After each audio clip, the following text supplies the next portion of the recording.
Well, more on that story and the attacks in Paris that killed 129 people. We can speak to Gustav Gressel in Berlin. He's a military analyst and a visiting fellow with the European Council on Foreign Relations. Welcome to the programme. France has declared war to Daesh. What does that mean legally? Well, France is more legalistic than other countries on this issue. They want to use military force, particularly on those who have been planning and coordinating or supporting the attack, and they are now making their case clear to the international community and to local powers as well as to the Europeans that military measures will be part of the reaction to these attacks. So the language has been frank from the beginning.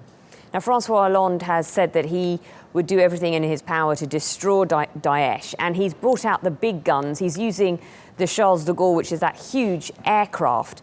How realistic in terms of defeating Daesh is that just from an airstrike perspective? Do they need to have boots on the ground as well? For totally clearing northern Iraq and eastern Syria, you need boots on the ground. And the problem is that, so if you remember the past interventions, if such an operation is not cleared with the neighboring countries, with the stakeholders involved, with the other parties of the civil war in Syria and Iraq, that things can go wrong quite easily. So now there is a diplomatic effort on the way to clear the preconditions for such an operation.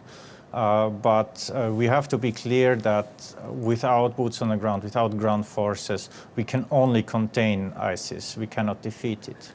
And Hollande, I think, made a clear statement that it's not about containment anymore. Now, François Hollande has made an unusual appeal to the EU about using that special collective defence clause. What does that mean, and can EU member states come to the rescue or the aid of France?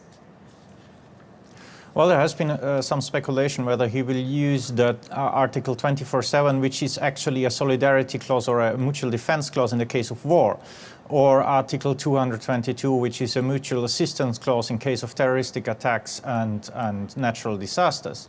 And sort of to reinforce his pledge that there will be a foreign policy dimension to that, not just the dimension of European police work and domestic security, he invoked the mutual defense clause in the case of war.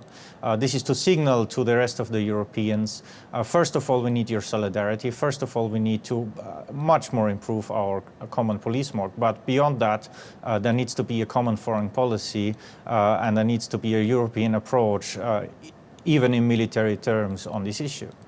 OK, Gustav Gressel, thank you for your insights.